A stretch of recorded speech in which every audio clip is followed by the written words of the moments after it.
Yeah, dear colleagues in Brussels and Berlin, welcome to our press conference of the German EU Council presidency after the informal meeting of the European research ministers. For your information, we offer this press conference in English and German, and the English version is accessible over our Facebook channel, and the German version is accessible over our Twitter channel and our website bmbf.de.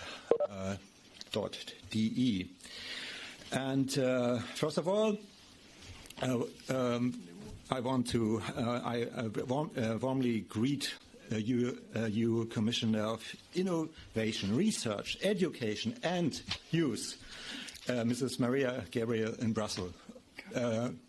Hello. And I'm pleased that you are attending the press conference. Liebe Kollegen, herzlich willkommen zu unserer Pressekonferenz. Dear colleagues, welcome to our press conference. I'm going to continue in German now. Do you understand me, Commissioner? Can you hear the interpretation? Okay, great.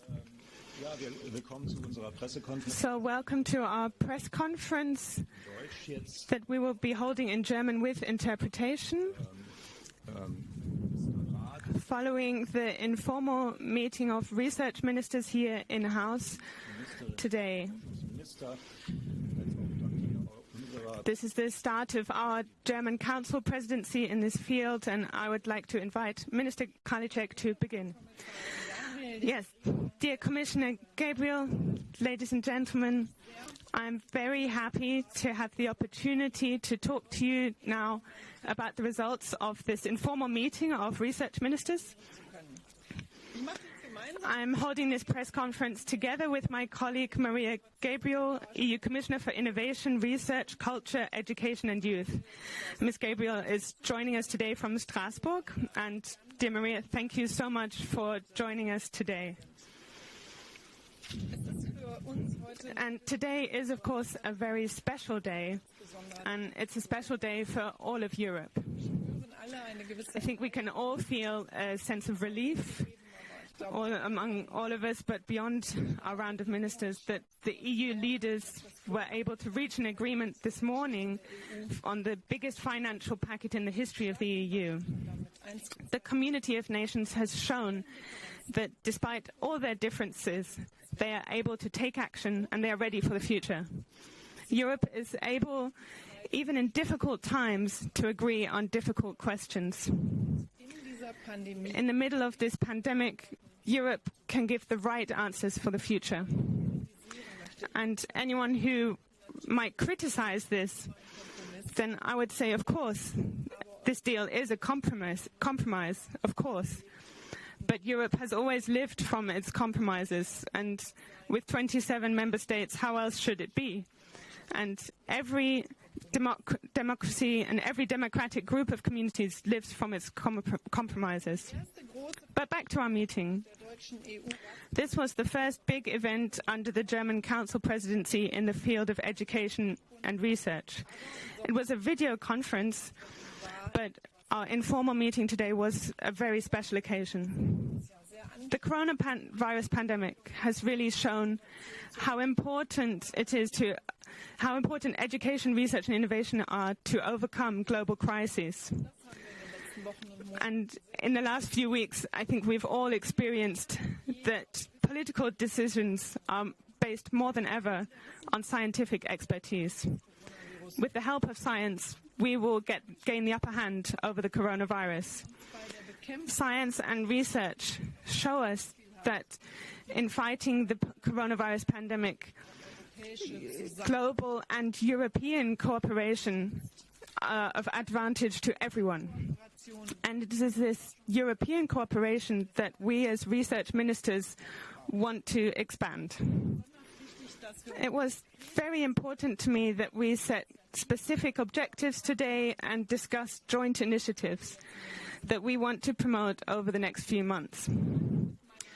Together with my colleague Simone Kustic from Slovenia and my colleague Manuel Heitor from Portugal, we emphasized today how we as a trio council presidency want to move forward with a joint roadmap as a team over the next 18 months. Such a close cooperation between three countries is very rare within the EU. And I would even go so far to say as it's never been seen before. But together we can achieve more. And we started this today. But I'm sure you want to know exactly what we talked about. So first of all, we talked about the European research area. And in terms of the European research politics, the European research area is one of our top priorities. The national research systems should come together in an international network to promote our cooperation. It's very important as a central arena for action, for promoting digitalization, for the implementation of the European Green Deal, and for ensuring Europe's technological sovereignty. We all agreed in our discussions that this research area needs to become more dynamic. And we want to continue these discussions to see how we could achieve this. In November in Brussels, and I hope that we will be able to meet in person by then, we want to pass specific council conclusions. Another point was the resilience initiative. The global crisis has shown how vulnerable our health systems, our education sector, and in the end, our societies are. So we have to learn from this crisis and prepare ourselves better for the future. And so today we discussed a new additional resilience initiative as a joint initiative of all EU member states. This received widespread support, and this was a very encouraging start for the further discussions during our Council presidency. Our central priority in this resilience initiative is that Europe itself must be made more autonomous and independent in many areas. In particular, I want to mention the health sector, and in particular, even to be even more specific, the development of new drugs, and that we can focus more on this than we have in previous years. But the resilience initiative is much more than just health sector. We need to attain technological sovereignty in important high-tech key areas such as artificial intelligence and quantum technology. And then we had another point on our agenda, which was the research and innovation initiative, Green Hydrogen. In addition to overcoming the current crisis, our program also focuses on shaping the future. We want to create a sovereign and sustainable Europe. This is the aim of our Council presidency. And today we discussed a key element of this. Europe needs to make further progress on its path from being a coal and steel community towards becoming a hydrogen union. And so today we discussed a European research and innovation initiative on green hydrogen. Our aim is to make Europe the first climate-neutral continent by 2050. And I'm really pleased to see a huge willingness shared by many member states to launch this initiative on green hydrogen in the next few months at European level. Green hydrogen is the fuel of the future, and if we can achieve its widespread implementation, we can make heavy industries even more environmentally friendly and keep them in Europe. The first step in our cooperation will be to take stock of the current situation. We need to answer questions such as what activities are already ongoing in member states and what are planned for the future. And in this mapping process, we conducted a short poll in the council meeting, and a huge majority of the people expressed their interest in taking part. And we also want to look at what activities are going on at a European level. And then at the end of this process, we want to work together with all different stakeholders from research, industry, enterprise, and citizens to work together and develop a joint agenda process. Following this, we will work quickly to launch the first major research projects. And we want to bring together projects from the European Commission and individual projects from the member states. And we also discussed another point of citizen science. I'm very happy to report that the Trio Presidency initiative to carry out regular European citizen campaigns was met with great approval. Citizens of Europe can thus play a practical role in European research. Our first joint initiative will be the Plastic Pirates. With this project, we bring together school pupils and scientists to learn about plastic pollution in our rivers and oceans. And again, many of the member states were interested in taking part in our project and to further science and research and bring this to the people. And this is a great message for Europe. I would like to go back to my opening comments about the Council meeting of EU leaders. This morning, they described the financial framework which will shape the EU until 2027. And I think it's good that the agreement was met today, before everyone goes on their summer break, that they could agree on the multi-annual financial framework and on the recovery plan.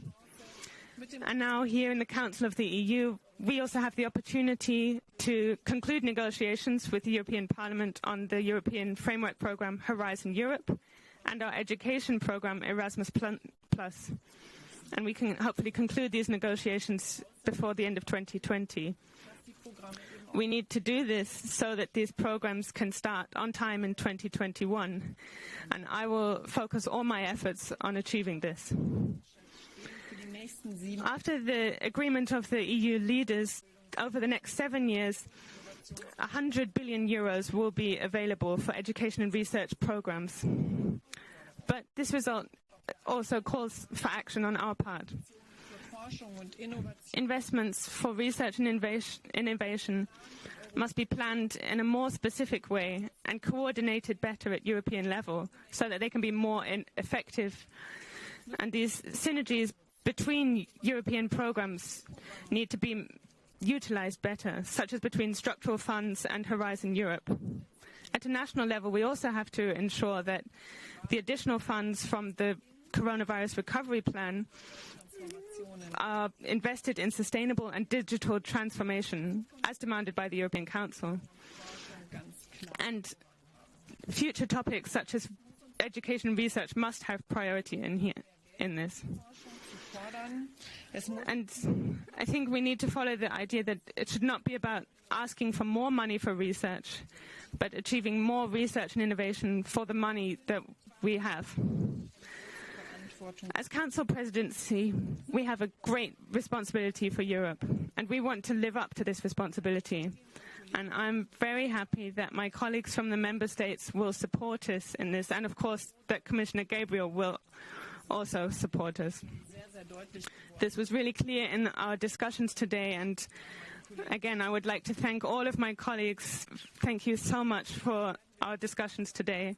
Together, we will all play an important role in strengthening Europe and bringing Europe into the pole position in international competition. Thank you very much. Yes, thank you, Commissioner Gabriel. Could you add a few comments, please? Thank you very much. First of all, thank you very much, Minister Karliczek, dear Anja, for the excellent summary of today's discussion, the first under the German Council Presidency. Yes, Germany is taking over at a crucial time for Europe and for its research and innovation. And your agenda for the next 6 months reflects that. I wish you a lot of success and can reassure you that the Commission services and I personally, we stand ready to support you in this crucial time. Now, on the first topic on our agenda, the European research area and resilience, I would like to start by saying that the past months have been extraordinary. When the coronavirus pandemic hit Europe, research and innovation was among the first policy areas to react with a comprehensive response. And in the months to come, European research and innovation will remain at the forefront of our common response to the health, social and economic challenges.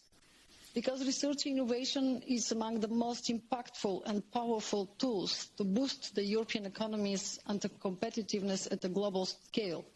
To succeed, we don't only need more investment, but also more cooperation. The current challenges are so great that no member state can face them alone. We need to deepen our cooperation between the Commission, the member states, and all of our stakeholders in research and innovation. And this has been the main point of the European research area, an open, single European space for the creation of knowledge. In the last 20 years, we have taken important measures to coordinate our policies, but we can and should go further. The European Research Innovation Programs, our programs, have been and will continue to be instrumental to enable cooperation and collaborations. This is a great and distinguishing element of our program. And there are all reasons for us to revive the European research area, which is of utmost importance for Europe. First, because we are at an important turning point of our framework program, starting a new period in 2021. We need to create the framework conditions for Europe to be competitive in a rapidly changing world. We need to take action for the sustainability of our planet and on the digital modernization of our industries. We need to prepare the future, attract and prepare talents to the European area of research, and encourage bringing innovation to our societies and economies. All European talents from every country should have access to excellent infrastructures to develop their science in complete freedom and contribute with their knowledge. Europe can become a pole of attraction of talents from all over the world. And as discussed, there is the urgent need to make Europe more robust and prepared for other socio-economic shocks. Europe enjoys a strong role in global scene of research innovation. However, the last decades showed the emergence of new powerful actors from other regions in fundamental to applied research. A functioning European research area will also support Europe as a global player and to be an agenda setter, making excellence emerge from pan-European collaborations and stimulating innovation and competitiveness. And today's discussion has shown that there is a lot of will to further strengthen cooperation in ERA. The work will now go on. After the summer break, the Commission will propose a broader and more ambitious set of objectives for ERA, and the German Presidency aims to bring the Member States to agreement on concrete actions that will bring ERA forward. On the other topic, hydrogen. The crisis did not change our commitment to modernize our economies. Our recovery must be green, digital and resilient. And in this clean energy transition, hydrogen will play a crucial role. Recently, the European Commission, we adopted a number of policy initiatives to put Europe in a leading position in the next decades. These initiatives include our Industrial Clean Hydrogen Alliance. We have issued 2 communications on how a European strategy for energy system integration could support the green transition, in which hydrogen plays an important role, and a hydrogen strategy for a climate-neutral Europe, covering all dimensions of hydrogen, in particular energy, climate, the associated investment challenges. The European hydrogen strategy will focus on green hydrogen produced from renewable energy sources. The actions proposed in the strategy will help reduce greenhouse gas emissions, and in fact, I see hydrogen as one of the main pillars to reach our ambitious objective of a climate-neutral European Union by 2050. That is why it's very pertinent that we could discuss green hydrogen today. European research innovation programs have supported clean hydrogen for over a decade, in particular through the fuel cells and hydrogen joint undertaking. This public-private partnership has been instrumental in creating an industrial hydrogen ecosystem that brings together many different stakeholders, different players, from large utilities to innovative SMEs and startups.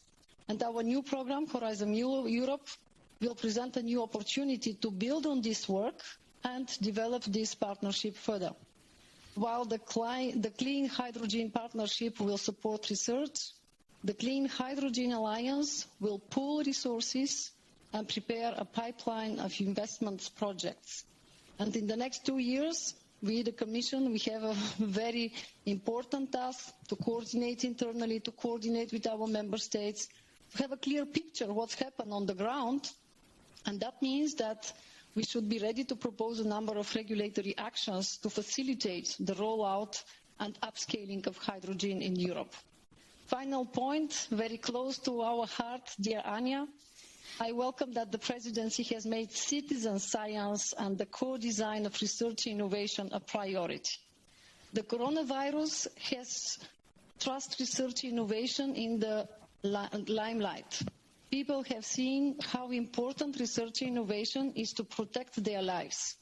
Interaction between citizens, scientists and policymakers is essential to enrich research innovation and to reinforce trust of society in science. I'm really very proud that hundreds and thousands of involved citizens that already contributed to research innovation, and I very much look forward to continue opening up research towards society and citizens and the world. So thank you very much, and now I will be happy to take your questions. Ja, vielen Dank. Yes, thank you very much. So now, are there any questions from the journalists here in the room? Okay, so there's no questions. So we've got some questions that were sent in to us.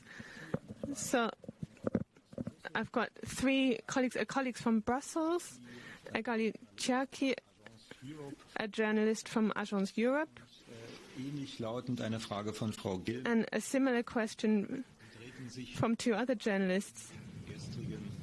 Den Beschluss von heute Morgen. And they want, so about the multi-annual framework and the decision that was made this morning. Die Tatsache, Ms. Karliczek, how do you see von heute Nacht that the agreement that was reached in the night, nur noch 75,9 Milliarden that only 75.9 billion euros are planned for Horizon Europe? veranschlagt worden waren. This is much less than was originally planned from the Commission. Frau Gillmann, aber ähnlich auch Herr So Ms. Gilman says, does this show a weakening of European research policy? In the end, I think when you go into negotiations, you never come out with exactly what you wanted to get. But I think what's important, we can see a considerable increase, both in Erasmus Plus and Horizon Europe, and I think we have to make the best of what we have, whether it's so that we can better integrate research and innovation. And the most important thing, and I want to really emphasize that now, is that we have a result that we can work with today. And we can ensure that these programs can start at the beginning of 2021, so we can continue with our work. And I think that's the most important thing that we can say about the deal today, because after all, this is the most important thing, that we can continue our work, we continue our coordination and allow these programs to continue. And that will be possible with the deal today. Commissioner, would you like to add anything to that? I already made public my position, and I'm on the same line with Minister Karliczek. It's an important agreement for Europe. I must say that cuts for research, innovation, education budget are regrettable. At the same time, we need now to be aware that we have a base to go forward and to see what are the next steps. Negotiations with the European Parliament, and be sure that for all our researchers, innovators, for our young people, there will be no interruption with the new period. And I think that here we have a lot of important questions to address. One of them is synergies. Definitely we should not now look into more and more details, because that's one of the strong arguments that together in Europe we can achieve better and more rapidly, but if you work together. Vielen Dank, Frau Gillmann fragt, Thank you. We also have another question. Verhandlungen Do you hope that this, when it comes to the parliamentary negotiations, that this amount will be increased? There's a question for you, Commissioner, and also for the Minister.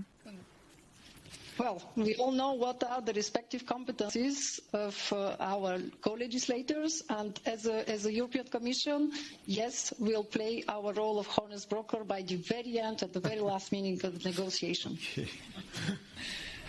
Wir werden diesen ganzen Prozess sehr, sehr eng begleiten. We will closely monitor this whole process, and nicht vorgreifen, das heute of course we don't want to take anything. We don't want to take the words out of the Parliament's mouth. We also have a few more questions. Another question for the Commissioner. How do you, in the the topic of research in digitalization and artificial intelligence to bring, what highlights can we expect in the next few months? We discussed one topic today, our priority, green hydrogen, and we've already laid out our first steps. And I think that this is a great process that we can make progress on, and also quantum flagships. But the big questions are also regulatory questions. And I think we have a lot of discussions to hold here. And these regulatory topics are always on our agenda, and we need. But I think the question of green hydrogen is what we really want to emphasize. And Commissioner, do you have anything to add about that on digitalization and artificial intelligence?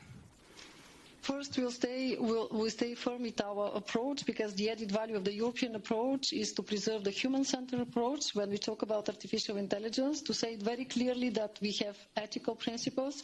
That was already very clear, our position, when we published it in February. Now, what is important is to receive as much as possible inputs for the public consultation, and to see how, together with research innovation, but together with education, we can really shape this European approach to artificial intelligence. Undoubtedly, that's the next game changer. We have some very strong assets as Europeans in this field. For me, it will be really important here to think about this topic as a square of knowledge. We need to support the research, innovation in this field, but we need to think about skilled people with the right skills, and we need to think about benefits, service for the society. So I think that's our goal now, to preserve this with concrete instruments and tools, and thanks to our programs. Ja, vielen Dank. Thank you very much. Zum Rat selbst keine weitere. So I don't think we have any more questions about the Council. So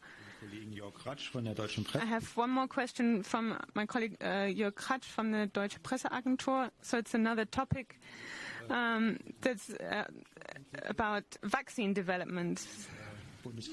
So a question for our Federal Research Minister.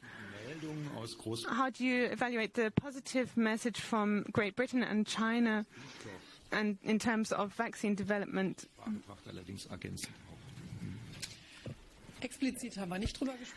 Okay, we didn't speak about this explicitly. It was sort of on the sidelines, but of course we're very happy about the positive news in terms of vaccine development.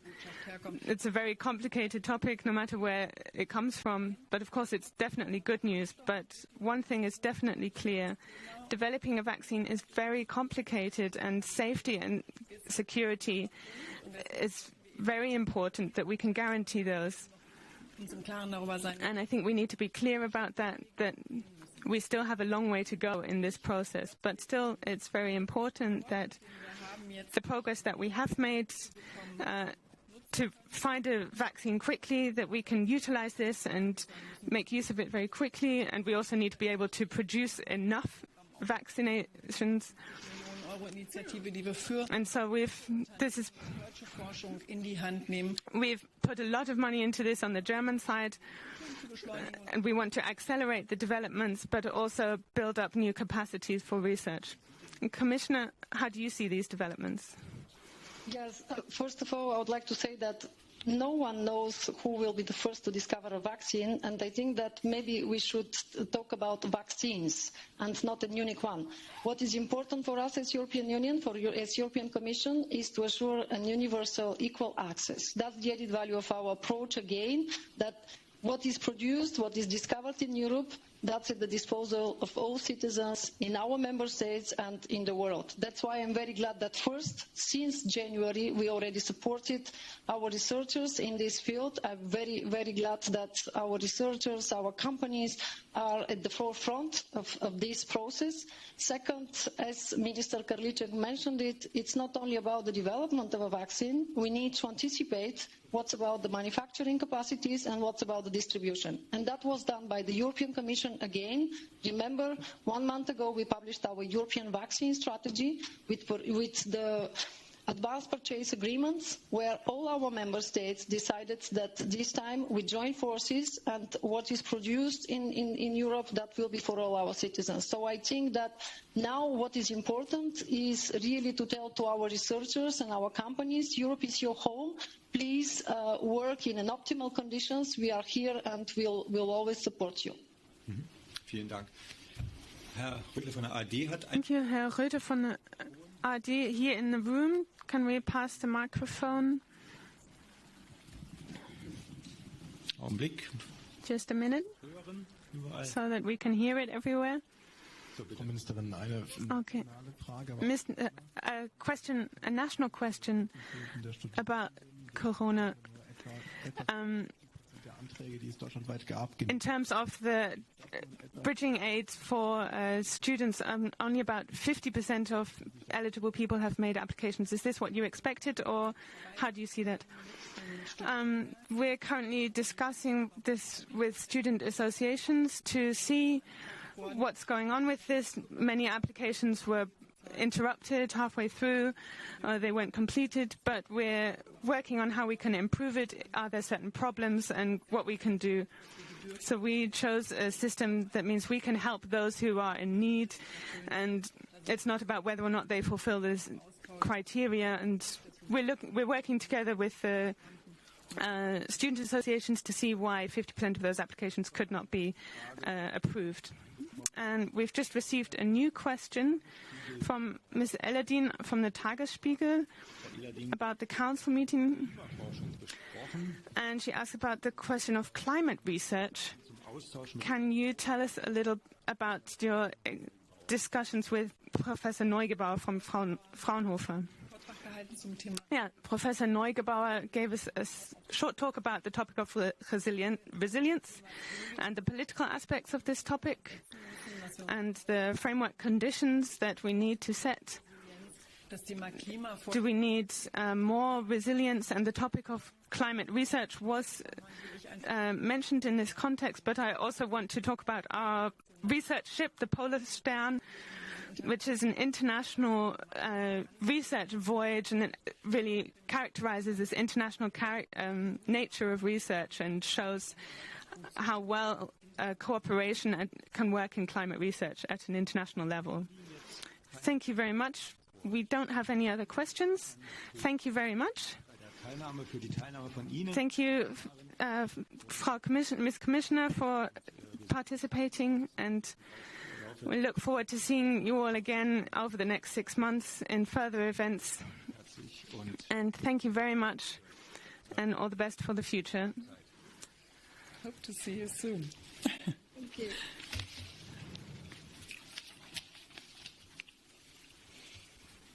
Tschüss.